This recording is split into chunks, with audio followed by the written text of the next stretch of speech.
Buen día, mi nombre es Sofía Lizárraga y en esta ocasión presentaremos la enfermedad por deficiencia de complejo piruvato deshidrogenasa. Comenzando con el tema para darnos una idea general, ¿qué es la enfermedad por deficiencia de complejo piruvato deshidrogenasa? Es una de las enfermedades más comunes del metabolismo energético causada frecuentemente por un defecto genético, que causa una mala producción de la enzima piruvato deshidrogenasa PDH. Para dar un pequeño resumen, esta enfermedad interfiere en un punto clave de la producción de energía, el cambio de piruvato a acetilcoenzima A, para hacer posible la entrada en el ciclo de Krebs. Muy buenas tardes, mi nombre es Alan Olivas. Bueno, el diagnóstico necesita un estudio enzimático en fibroblastos u otros tejidos, como serían los tejidos provenientes de los músculos, tejidos del hígado o tejidos de leucocitos.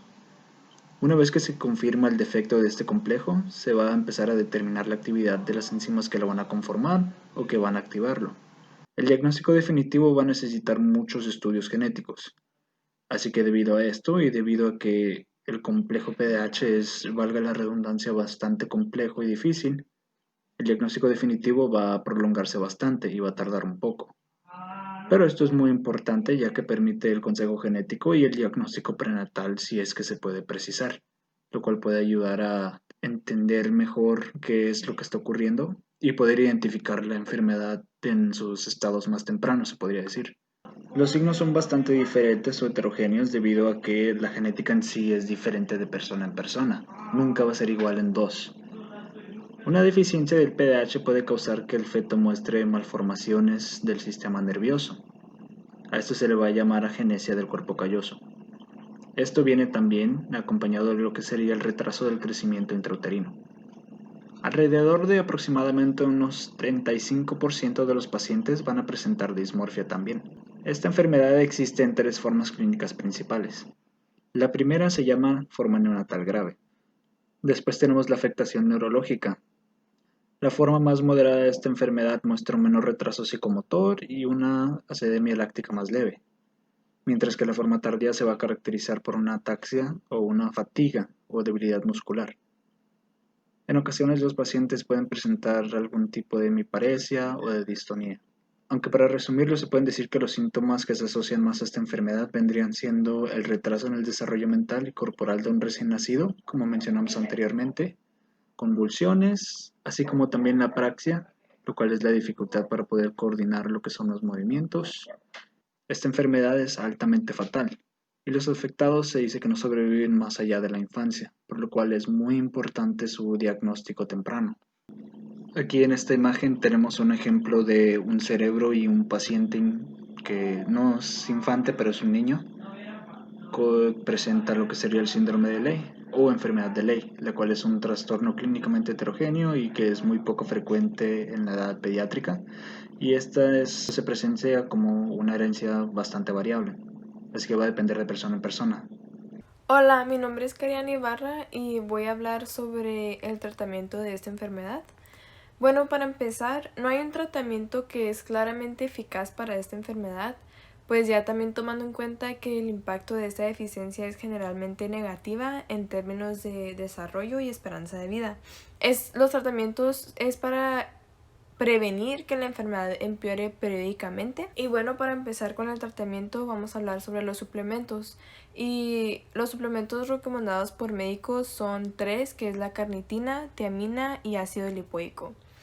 Pues la carnitina juega un papel fundamental en producción de energía, transporta ácidos grasos en una cadena larga a la mitocondria para que se pueda oxidar o quemarse para después producir energía. Siguiente tenemos a la tiamina. La tiamina también es conocida como la vitamina B1 y es usado para estimular el sistema inmunológico y los problemas digestivos y cardíacos. El cuerpo necesita tiamina para utilizar correctamente los carbohidratos y también la tiamina ayuda a mantener la función nerviosa adecuada. Siguiente tenemos al ácido lipoico. Este ácido incrementa la plasma y la concentración celular. También es un antioxidante directo, ya que mejora la captación de glucosa celular en personas con problemas metabólicos. Este ácido también controla la actividad de varias moléculas de señalización y factores celulares de transcripción. También es implementado un medicamento que es el dicloracetato.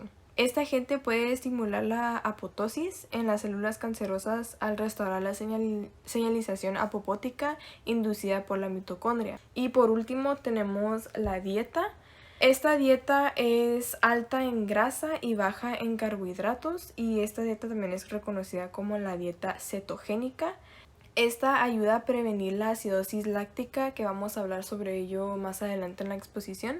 Y durante esta dieta la grasa comienza a quemarse en forma de cetonas, produciendo una fuente de energía primaria. Ok, a continuación vamos a ver sobre los genes que son afectados, y hay aproximadamente 5 genes que suelen estar afectados por mutaciones, por lo cual causa esta enfermedad. Entonces son los 5 que se demuestran en la pantalla, empezando con el gen PDHA1. Este se encuentra en el brazo corto del cromosoma X y es la causa más común de la deficiencia de piruvato de deshidrogenasa en aproximadamente 80% de los casos. La función de este gen es que codifica la subunidad alfa E1 de la proteína piruvato de deshidrogenasa, y esta forma parte del complejo. Existen 2 tipos de mutaciones que afectan este gen. La primera es que se añaden o eliminan nucleótidos en el gen, y la segunda es que se cambian los aminoácidos en la proteína alfa E1. Entonces, para la segunda ocasión que se cambian los aminoácidos en la proteína alfa E1, esto implica una deficiencia de la proteína alfa E1, lo que después causa una menor actividad del complejo piruvato deshidrogenasa, la cual es la causa que el piruvato se acumula y se convierte en ácido láctico, lo cual provoca la acidosis láctica, y como dije anteriormente vamos a hablar sobre esto más después en la presentación. Entonces, también parte de la consecuencia es que se disminuye la producción de energía celular en el cerebro, y el cerebro pues depende de esta forma de energía, en lo que intuye problemas neurológicos. El siguiente gen es el gen PDHB, y este está localizado en el brazo corto del cromosoma 3 y es una causa poco frecuente. La función de este gen es codificar la subunidad beta E1 y es un componente de la proteína piruvato deshidrogenasa. Esta mutación hace que se cambien los aminoácidos en la proteína beta E1, y esto provoca una disminución de beta E1, lo cual provoca una reducción de la actividad del complejo piruvato deshidrogenasa. El siguiente gen es PDHX y está localizado en el brazo corto del cromosoma 11 y es producido en pocos casos. La función de este gen es codificar la proteína de unión AE3 y forma parte del complejo piruvato deshidrogenasa. Este se une al complejo para proporcionar la estructura correcta para ya después el complejo pues realice su función. La consecuencia de esta mutación es la pérdida de la proteína de unión E3, lo cual altera la unión entre la enzima E3 al complejo piruvato deshidrogenasa, por lo cual reduce la actividad del complejo. Después tenemos el gen PDP1. Este es localizado en el brazo largo del cromosoma 8 y también es una causa poco frecuente, ya la vemos en pocos casos. La función de este gen es codificar la proteína deshidrogenasa fosfatasa. En esta mutación se elimina un aminoácido de la proteína piruvato deshidrogenasa fosfatasa 1, y esto hace que su forma se cambie. La función de este piruvato deshidrogenasa fosfatasa es activar el complejo. La consecuencia de la mutación es que no se puede eliminar el grupo fosfato del complejo. Por último tenemos el gen DLAT. Este es localizado en el brazo largo del cromosoma 11 y también es causa poco frecuente. La función de este gen es codificar la enzima E2 y la mutación es que la codificación de una enzima es anormal y es anormal de la E2. La consecuencia es la reducción de la actividad del complejo. Ok, entonces la siguiente parte sería explicar sobre los diferentes patrones de herencia, y vemos que la herencia es un proceso pues genético, ya cuando la información genética se pasa de un papá a sus hijos, y vamos a ver qué patrones es. Entonces, comenzando con el gen PDHA1. El patrón es recesivo ligado al cromosoma X y es diferente en varones y mujeres. En los varones, una copia alterada del gen en cada célula es suficiente para expresar la enfermedad. Pero en las mujeres hay 2 cromosomas X y la mutación puede ocurrir en solo una copia, lo cual es suficiente para causar la enfermedad.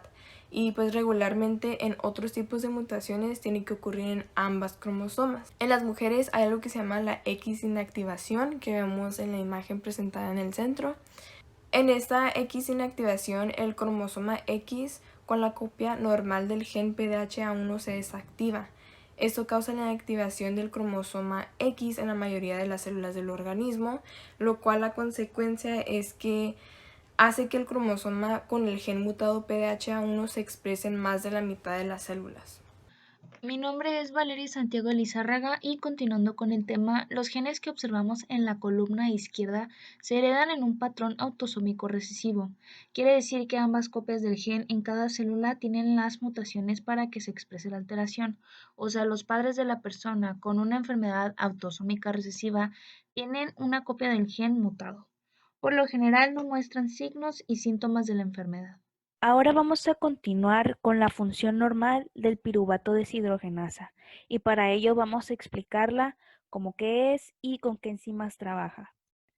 Principalmente haciendo un recordatorio de los procesos metabólicos celulares que ya conocemos, tenemos como primer aportador de energía a la glucólisis, que como resultado genera 2 moléculas de piruvato que pasarán por un proceso dentro de la mitocondria que permitirá convertir los piruvatos en acetil-CoA, para así poder entrar al ciclo de Krebs y aprovechar la energía posible.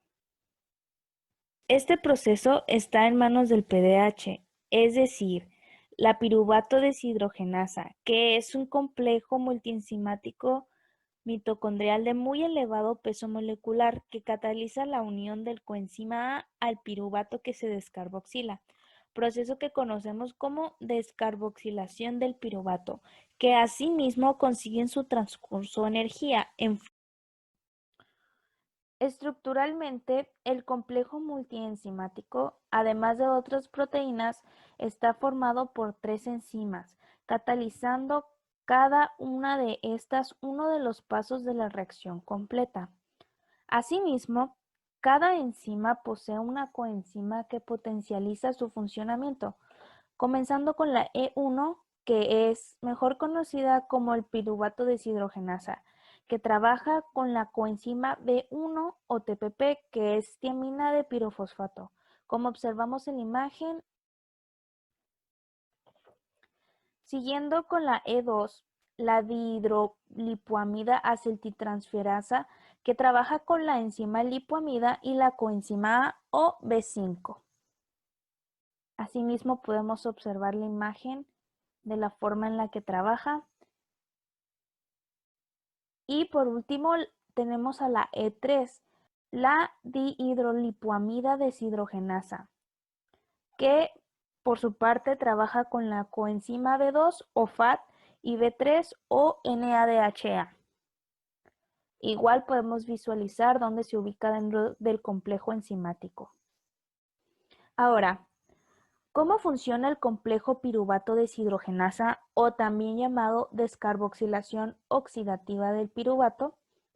Para iniciar tenemos que tener en cuenta que al poseer el término descarboxilación, significa que existe una pérdida de átomos de carbono y electrones. Así como también tenemos que tener presente que es un proceso metabólico irreversible. Las coenzimas con las que trabajan las enzimas también tienen puntos a mencionar que ocupamos saber. La TPP, la lipoamida o también conocido como ácido lipoico y el FAT forman parte como tal de la estructura de la enzima. En cambio, el NAT y la coenzima A pesar de trabajar en conjunto con el complejo, no interfieren en su estructura. Son como independientes, pero hablando de la conformación del total del complejo enzimático. Más adelante veremos por qué. Comenzando con la explicación del proceso en sí, podemos clasificarlo en 3 fenómenos químicos, en los que interviene en cada uno una de las enzimas previamente mencionadas. El primero consta de la descarboxilación del piruvato, uno de los momentos más relevantes dentro del proceso, por lo que se usa este nombre para hacer referencia a todo el complejo enzimático. Bueno, la participación de E1 es la inicial. Ok, primero sucederá la descarboxilación del piruvato y la formación del hidroxietil TPP. La participación de E1 es la inicial. El primer paso es la ruptura del piruvato, que libera un átomo de carbono en CO2 y los 2 carbonos restantes se unen a TPP formando hidroxietil TPP.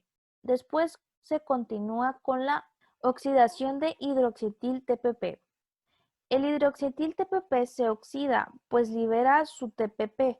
Llega a la lipoamida o ácido lipoico, que es lo mismo, en forma oxidada y se une al acetil, que es igual a acetil dihidrolipoamida. El segundo evento químico importante que sucede es la formación de grupo acetil-CoA como tal. Se logra gracias a la transferencia del grupo acetil a la coenzima A.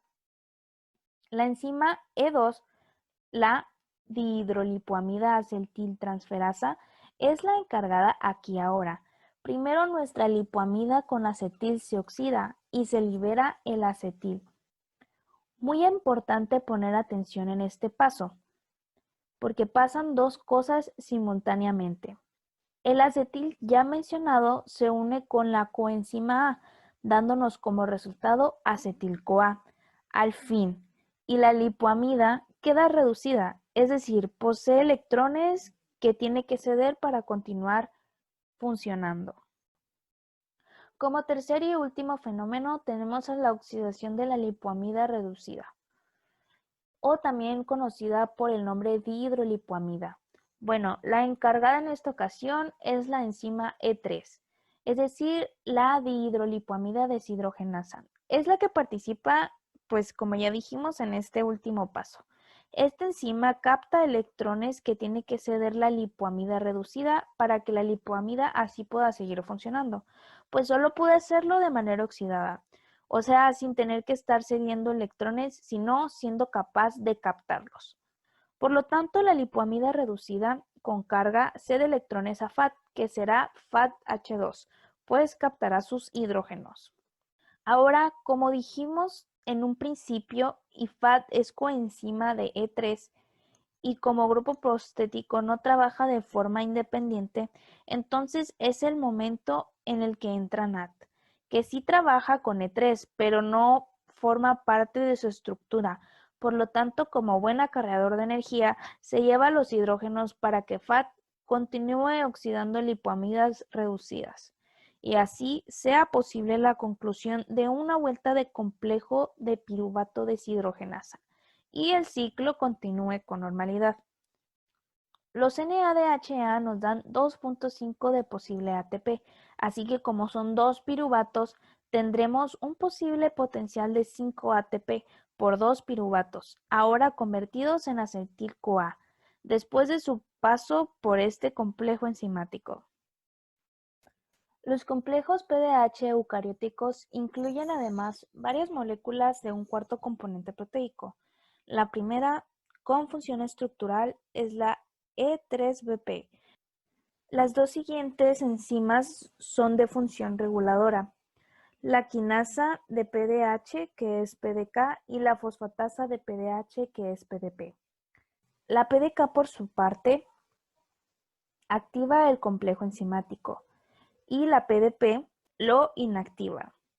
En resumen, podemos decir que E1, la piruvato deshidrogenasa, se encarga de la descarboxilación del piruvato y su preparación para posteriormente agregarle la coenzima A, pero por la proteína E2, es decir, la dihidrolipoamida acetiltransferasa, y así poder obtener el acetil-CoA. Por último, la E3, la dihidrolipoamida deshidrogenasa, regenera la lipoamida oxidada, porque recordemos que cambia de reducida a oxidada gracias a la transferencia de sus electrones primero al FAT y luego al NAT, convirtiéndose así en NADHA, que es su acarreador de energía para posteriormente entrar a otro proceso y conseguir. Una vez explicada el funcionamiento normal del complejo piruvato deshidrogenasa, continuaremos con la forma en la que afecta el defecto congénito de los genes que codifican las proteínas que funcionarán de forma anómala o simplemente no lo harán durante el proceso. Lo importante será ubicar dónde la proteína mal codificada por el gen se ubica y qué altera en la estructura del complejo enzimático. El gen comúnmente más dañado forma parte de la estructura de enzima piruvato deshidrogenasa, por lo que es importante saber que esta enzima se compone de 4 subunidades, 2 subunidades alfa y 2 subunidades beta. Es el gen PDHA1 que codifica la proteína subunidad alfa de E1, el más frecuentemente dañado en todos los casos. Esta malformación del alfa de E1 afecta la composición de enzima E1 y por lo tanto provoca la reducción de su actividad. Asimismo, una proteína mal codificada por el gen PDHB es la subunidad beta de E1, que con relación a la anterior, al ser parte de la proteína de la estructura de E1, o sea, la enzima piruvato deshidrogenasa, provoca la misma consecuencia, es decir, el mismo efecto. Por otra parte, la proteína de unión de E3, que es codificada por el gen PDHX, se ubica en enzima dihidrolipoamida deshidrogenasa y como el nombre lo dice, su función es de unión dentro de la estructura de la enzima y al estar erróneamente codificada causaría un mal funcionamiento de la misma y una desestabilización de la conformación de la enzima. La última enzima mal codificada y con la misma consecuencia es la enzima E2 del gen DLAT. Esta enzima es la dihidrolipoamida acetiltransferasa, que recordando es la encargada de agregar el grupo coenzima A al acetil y da el producto buscado en este proceso, el acetilcoenzima A. El resultado de su mal funcionamiento evidentemente es la ausencia de generación de acetil-CoA o la deficiencia del mismo, lo que provocará la reducción de funcionamiento de actividad de PDH también.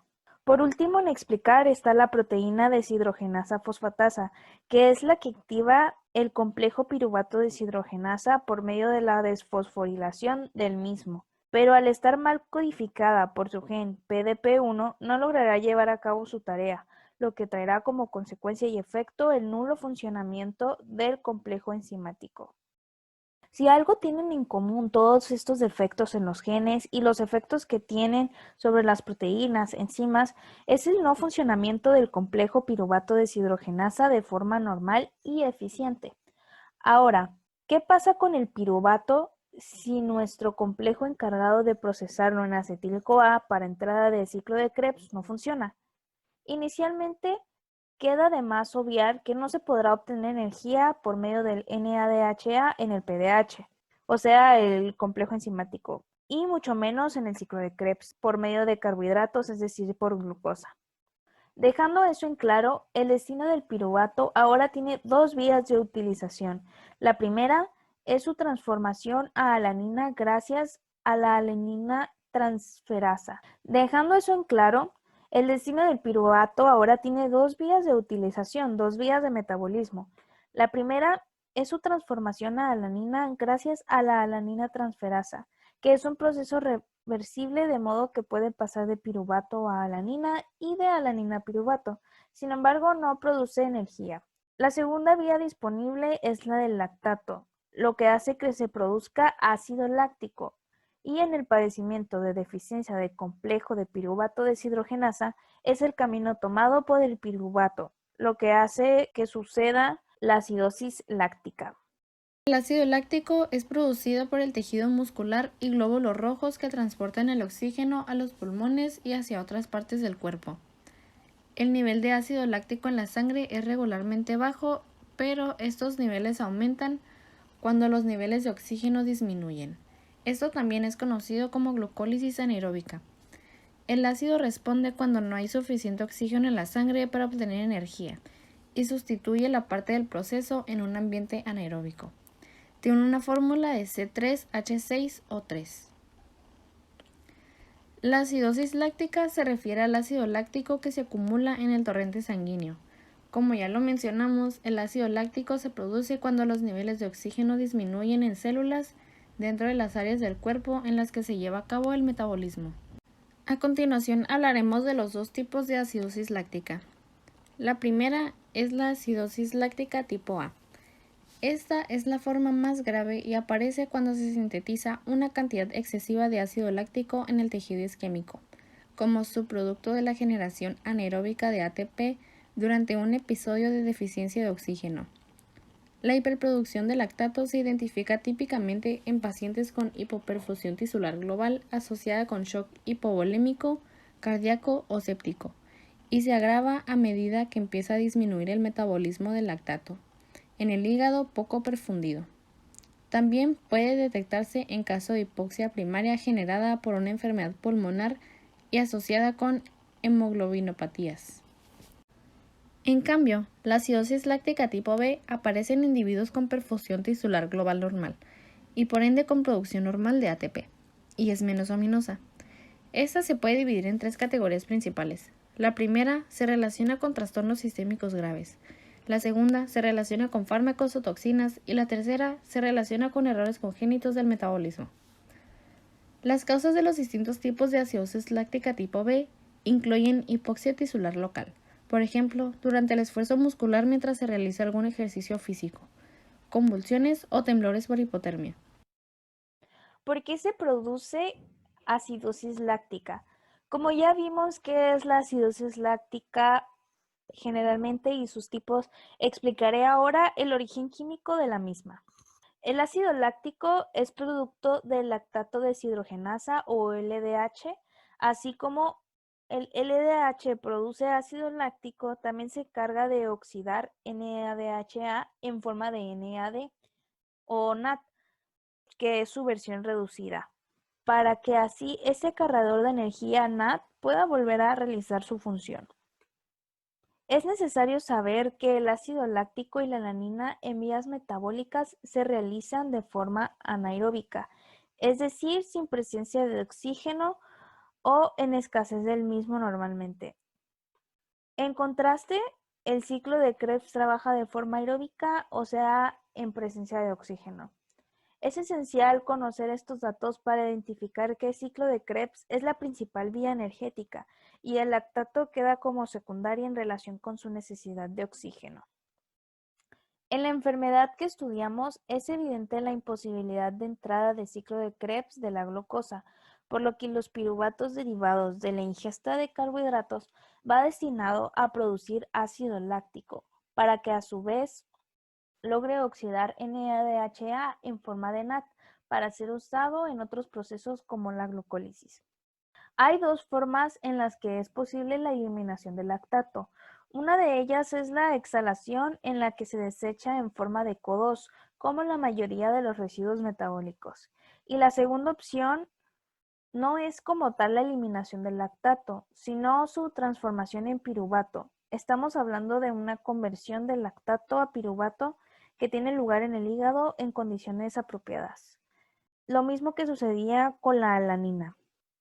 A pesar de existir dos vías de eliminación en ácido láctico, en un padecimiento como deficiencia del complejo de piruvato deshidrogenasa, es tanta la producción de lactato que no son suficientes las vías metabólicas en el cuerpo para desecharlo o eliminarlo, por lo que tiene como consecuencia la acidosis láctica, que hablábamos desde un principio, superando esta los niveles séricos de lactato, por ejemplo, de una hiperlactemia común, que es el nivel elevado de ácido láctico, pues los valores de una acidosis láctica siempre serán mayores a una hiperlactemia común, y las consecuencias también.